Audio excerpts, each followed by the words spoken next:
Welcome into the Lions 24/7 podcast. No, I am not Tyler Donohue. My name is Lance Glinn. Usually I produce this great podcast and take care of everything behind the scenes, but Tyler is taking some well-deserved time off. So I thought I'd hop on with Sean and we'd change up the format a little bit. Instead of the usual back and forth Sean and Tyler have, today's episode will be a little more of a Q&A, interview style, so to speak, episode, as Sean obviously knows a lot more about the world of Penn State football than I do. So first and foremost, Sean, how's everything going? Have you had, I guess, a positive start so far to your new year? Yeah, well, I made it home from Florida, which was not always guaranteed the other day. Spent a couple extra hours down in Tampa, thanks to that weather that moved through. But yeah, it's a positive start to the season. It's a positive start to the year. It's an active start to the year. A lot of comings and goings with Penn State football. We keep it moving along here on the Lions 24/7 podcast and at lions247.com. And I'm going to tell our listeners that I'm not going to return the Q&A session after that big win for Rutgers last night over Michigan. But you're welcome for that, everyone. But no, it's great. We've gotten off to a flying start here in 2022, and looking forward to more. Well, look, let me tell you, I love the Rutgers plug. I'm glad you made it back from Florida. I know a lot of our colleagues at 24/7 Sports had either a tough time getting home from Florida if they were at a bowl game or if they were at the Under Armour All-American game in Orlando, or getting to even San Antonio, depending on where they were flying from, if they were headed to the All-American Bowl, because obviously all the snow that's happening further south from us. But look, full disclosure, before we start today's episode, I just want to let everyone know we're going to kind of jump around a bit to a bunch of different topics. As Sean mentioned, a lot has happened since our last episode, the post-game episode after the Outback Bowl. And I want to start, Sean, with a player and a couple of NFL draft decisions for 2022. So let's begin with the more positive news for Penn State, and that's PJ Mustafer announcing that he will be back next season. Look, getting him back for one more year is so important, both because of his ability and obviously because of his leadership too. The Penn State defensive line, it's going to rely on a lot of different faces next year, but getting Mustafer back to solidify everything in the middle, I would think at least that outside of Sean Clifford returning, Mustafer coming back might be the biggest positives, might be the biggest positive, when it comes to players making a decision for next season. I think after the Outback Bowl, some are going to debate you on the Clifford aspect of that, but we're talking Mustafer here. Huge decision by PJ. This is something we talked about on the podcast leading up to the Outback Bowl. He had been rehabbing at Penn State to be at Penn State practice, and he was down there with the bowl. First off, just an incredibly magnetic kid that you look at what he brought to the table over the last 2 years as a full-time starter. He was a second-team All Big Ten selection, only playing in 5 games and a bit of a 6th in the Iowa game before he got hurt. I think that says something in terms of how effective of a defensive lineman he can be. Now, granted, with the injury, I think he'll bounce back and he should be okay. Injuries are what they are. You never know how rehab is going to go. But you can get a guy, an all Big Ten guy back. The way that things have gone, especially this offseason with opt-outs and everything like that, just getting it back in that direction is huge. I mean, Mustafer is going to be an anchor inside. He was phenomenal this year early in the season. And you saw what happened when he went out. The very next game after he went out against Iowa, Illinois just ran for 6,000 yards or whatever it was. So, I mean, it was really just such a keystone to that defense. He and Tangelo were terrific. We expected Hakeem Beamon to be, that pairing, but he didn't play this year for a non-injury reason. But just getting Mustafer back, absolutely huge for Penn State. You look forward to what they put together on the defensive line next year, because not only are you getting Mustafer back, but you're expecting Adisa Isaac, who missed the season. You thought he might be your top pass rusher this year, and then got hurt in the preseason, did not play.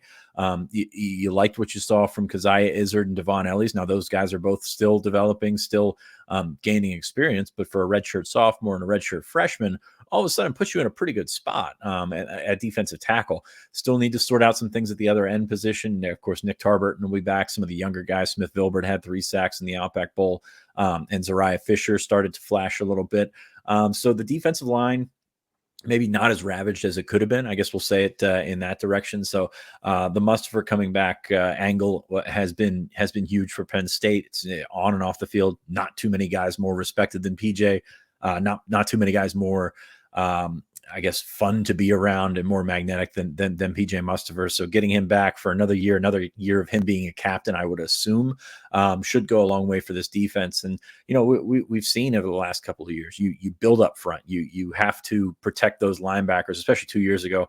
When we saw what we saw with the linebackers was you're more successful, and the guys in front of them are getting in people's way. And I think Mustafer at 325 pounds now, I'm not sure what his body's going to look like, because he's got to go through a different rehab process as a 325 pounder versus a receiver that's recovering from a knee injury.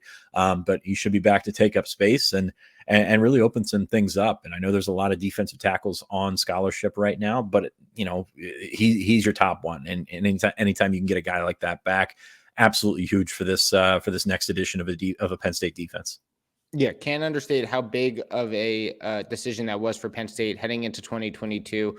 Really, the leader of that defensive line will be back for the Nittany Lions. Now, on the flip side of that, and maybe it was a surprise to you, maybe it wasn't, Rasheed Walker announced that his time at Penn State is finished. He will be entering the NFL draft. It's no secret. Look, Penn State is searching for help on the offensive line, but now losing Walker to the draft, it just puts an even greater emphasis on either someone stepping up or Penn State grabbing a starting caliber lineman from the portal. Now, I know Hunter Norzad, the Cornell transfer, is someone they're pursuing heavily. So maybe, look, he could be that guy, possibly, that transfer that the Nittany Lions need to help solidify that offensive line in the wake of Rasheed Walker obviously deciding to go to the NFL. Yeah, that last part first. Norzad's going to be an interior guy wherever he ends up. I know he played right tackle for Cornell over the last couple of years, but he's 6'3". He's got some length to him. He's not a dinosaur playing out there, or T-Rex playing out there. So he could be a tackle, but he's not going to be whenever he takes that next step up. And he did a top 5 this week. Iowa's in there, Auburn's in there, a couple other schools in there as well. But he's going to take an official visit to Penn State in January. We had that story up on the site the other day. But he's probably a guy that you're looking for to put inside. Probably a guard position. I don't know. He can play center, but I think probably a guard position. So Penn State will keep looking at tackles in the portal. They're doing that. Ryan Svoboda, the Virginia, the 6'10" tackle from Virginia. They're trying to get him up to campus at some point. And that's another thing that we're kind of splintering off here, but Penn State can host transfers right now 7 days before the first day of classes. So, I wouldn't be surprised to see a guy or two pop in just before the semester and see what happens. But back to Rasheed Walker, I kind of let my guard down there. I've been convinced since before the season that Rasheed Walker is going to go. Then we see him pop up at the Outback Bowl. He's on crutches. He's with the team. Makes you think, okay, maybe after the season that he had, which was kind of a letdown, not going to lie, maybe he'll come back for next year, but that's not the case. Incredible talent there. I don't think it all came together at Penn State. As you thought he would take that step this year. The sum of all parts with the offensive line obviously left a lot to be desired. But Walker is a talented kid. Somebody's going to take a chance on them, and that's going to hurt because you need all the tackles that you can get. Olu Fashanu played very well in the Outback Bowl, I thought. Lennon Tangwall played well at guard, so you've got some pieces there, some younger pieces that you can look to with some optimism. But at the end of the day, you'd love to have your starting left tackle back. So that's going to be something that Phil Troutwine and James Franklin and Mike Yursich have to work through, figure out where that open tackle spot comes. I think Fashanu's a starter next year, possibly a portal guy on the other side. What does that do with Caden Wallace? What does that do with a potential transfer? There's a lot of moving parts, which if you watch Penn State football this year, you want moving parts on the offensive line because it was such a letdown. And before we get to the final departure, I think you tweeted it either yesterday or the day before. Can we get a Crystal appreciation? The fact that he will be back for another year in Happy Valley, the superb Penn State long snapper. Have been the lead here. Crystal's really good. I mean, he's a terrific long snapper. He's been around for a long time. He was not announced with the seniors. Actually, when we started doing the roster tracking, that was one of the first things we heard. And I like long snappers. If you're listening to this, that, or if you've been listening for any period of time, I side with the long snappers, former snapper myself. And if you don't get the joke on Twitter, just don't respond. I know there was a couple of people that did that. But no, I mean, it's big. I mean, you look at what what Jordan Stout was able to do as a punter this year.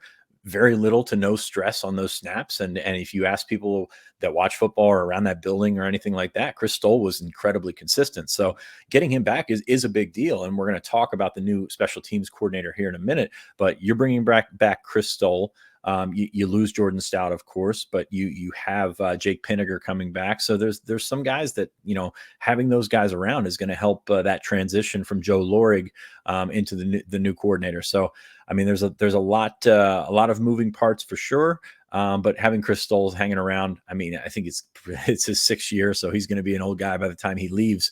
But he's been as consistent as you like, and I will dive into the long snapper room if you let me. Penn State likes some of the young guys that they've got. They've actually got 2 walk-on commitments in the class of 2022. And so there's going to be numbers there. They like Tyler Duzansky, who's a freshman this year. I'm trying to. I kind of caught myself off guard here, but they've got 4 or 5 guys that they like there, and that's a position where you don't necessarily need the depth. Michael Wright's the other guy. I couldn't remember his name. I knew it was Michael, and I forgot he was a redshirt freshman this year. You don't need numbers at that position, but you need quality, and that's a really quality room right there. Hey, look, you know what they say? You can never have too many long snappers. Who says that? I mean, besides me, they say it. But you did mention the last departure I want to touch on. Jordan Stout decided to enter the NFL draft. He had 1 year of eligibility remaining. Look, that's a big loss. Can't put it any other way. I was reading Mark Brennan's article about Stout's decision on the site. 59 of his 65 kicks were touchbacks. A Ray Guy finalist, and he split first team Big Ten honors with Rutgers punter Adam Korsak. He did a really good job of just eliminating an opponent's dynamic returner from the game. I mean, it's that simple. What do you think the plan is now for Penn State to replace him? We saw Pinniger go 1 for 2 against Arkansas in the Outback Bowl. Is this now his job again to lose? I think so. Sander Sahadak, the freshman, was in there and actually tweaked something in warmups. I was watching him kick. I haven't gotten a chance to watch him a ton in warmups this year, and whatever he did, he hit something wrong and had to limp off and was not actually didn't actually finish warmups. But I mean, I don't have any more information on that injury. But that'll be a competition there. Pinniger said earlier this week he plans to be back. Sahadak has a big leg. I'm curious to see if that means Pinniger's taking the field goal. Sahadak's going to kick off. You look at replacing him as a punter. Alex Paqueta is coming in.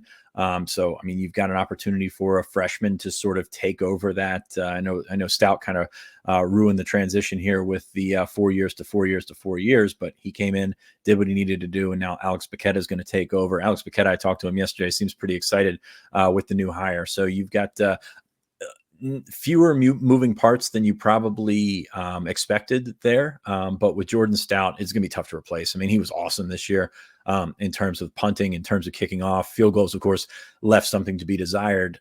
But that's something that new coach has got to work on. And you hit on it.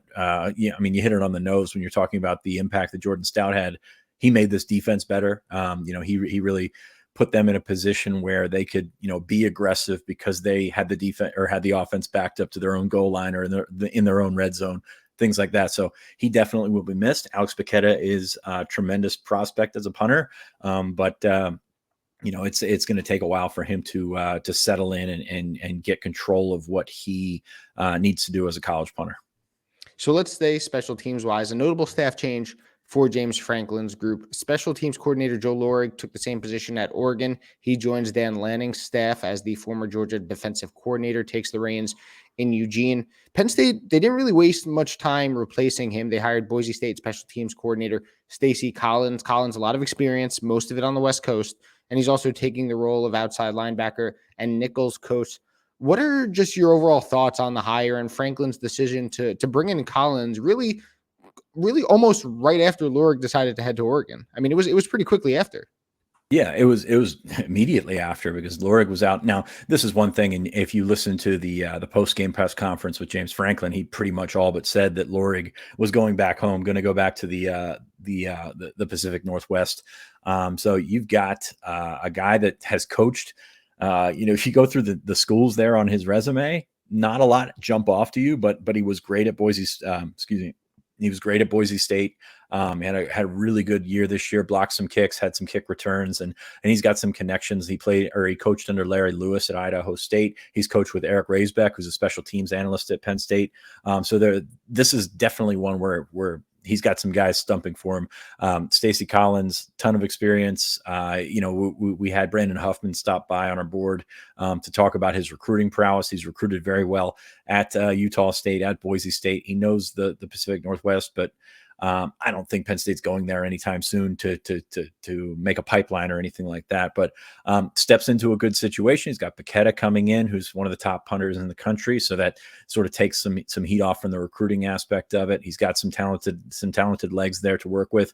Be interested to see what he does from a return game perspective. As I mentioned, I think 3 kickoff return touchdowns for Boise this year, which was interesting because Joe Lorig, at his previous stops, was really good at kick return. And then Penn State went to the fair catch, playing the analytics, getting the ball at the 25. We will see if they can, number one, find a guy that can be a big-time return man for them. It's one of the disappointments of the Outback Bowls. We didn't get to see Daquan Hardy back there, for more than a fair catch or a touchback or whatever it have you. But you got to find an effective guy back there that can bust one. And that'll be, I think, a big part of what Stacey Collins has to do, aside from, avoiding those fakes, which, will be talked about all year long. Can't wait for that.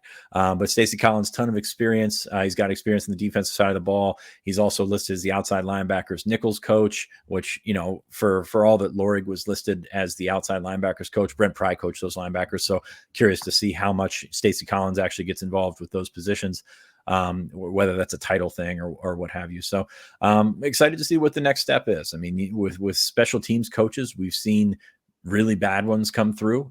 We've seen really good ones come through. So Stacey Collins has a lot of people out there that think highly of his work, but not going to jump headfirst into judging this hire right away. But obviously, given the timing of things, James Franklin had this one in mind, and he's had this one ready to go for a while. So, Sean, a couple more, and then we'll get out of here. All-American Bowl practices are currently ongoing ahead of Saturday's game in San Antonio. Penn State, 4 signees there: Drew Aller, Nicholas Singleton, Denai Dennis Sutton, and Keon Wiley. What's the latest you know about their performance so far down in San Antonio?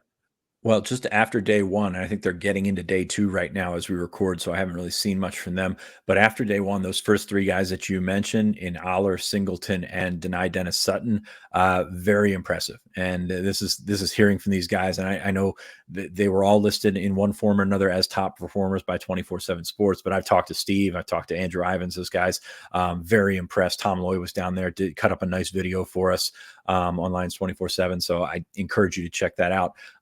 So far, looks like Penn State's got some big timers there. And that, if you're listening to this podcast and you have been listening for a while, those are kind of the 3 guys that I've leaned on as potential difference makers. You've seen some of the clips that are floating around.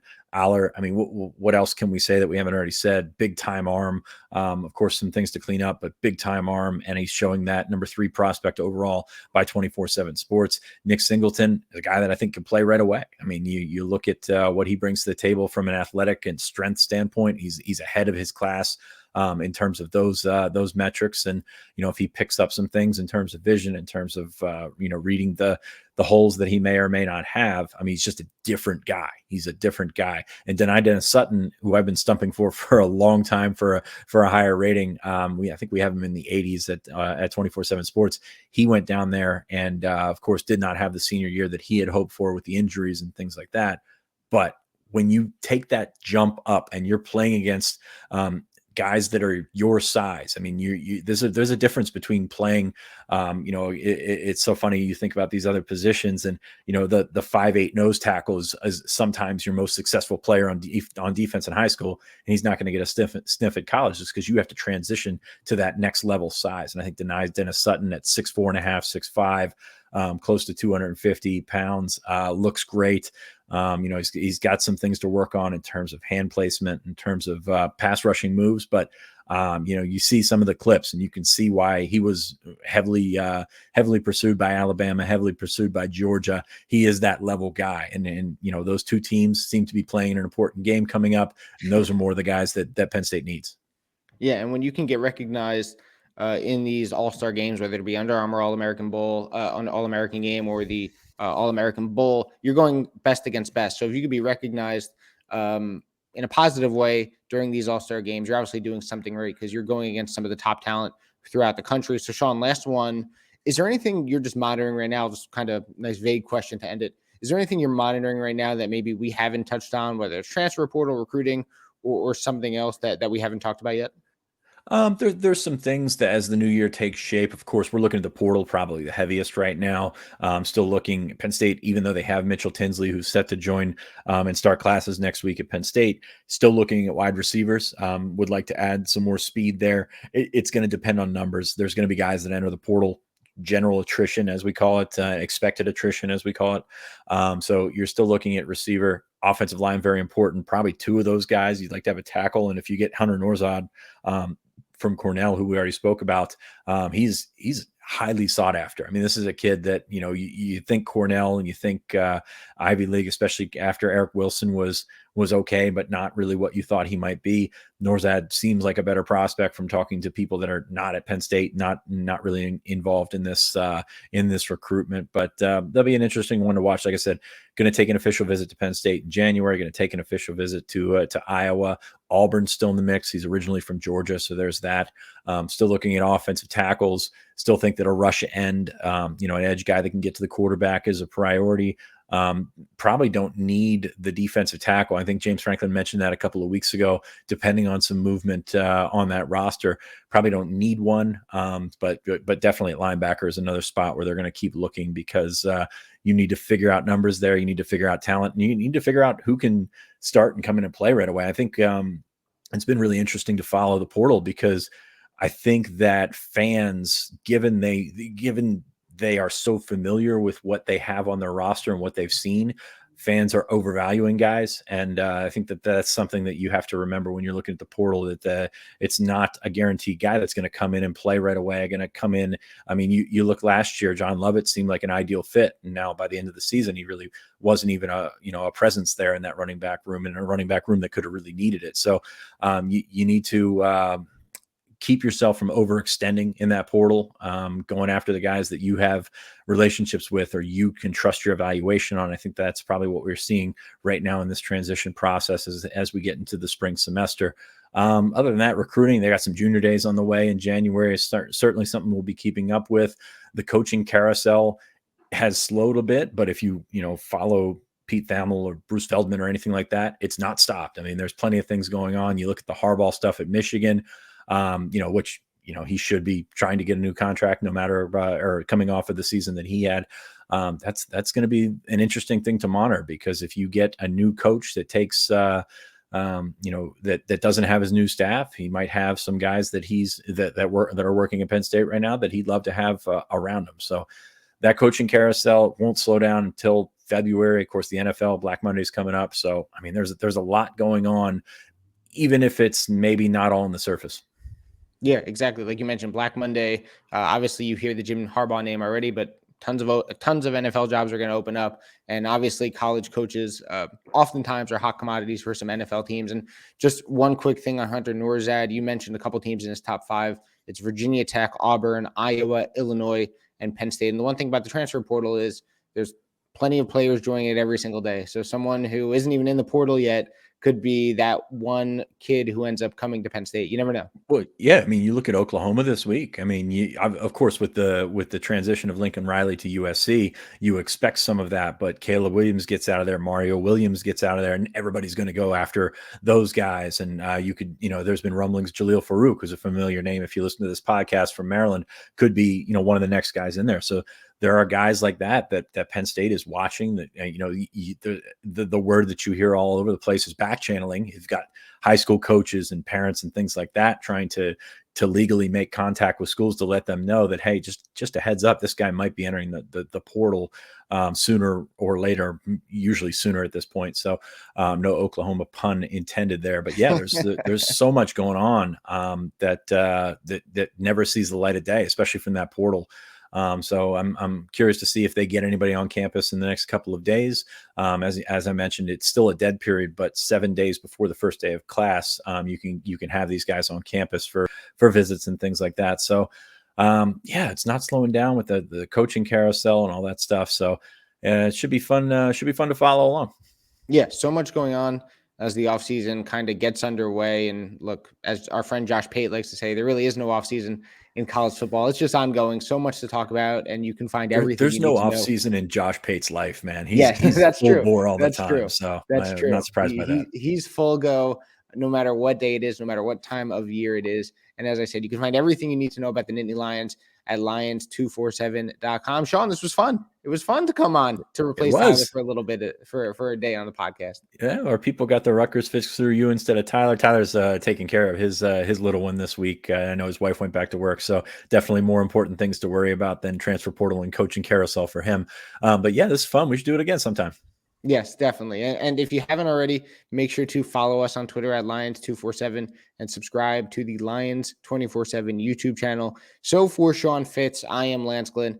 Thanks for listening to another edition of the Lions 24/7 podcast.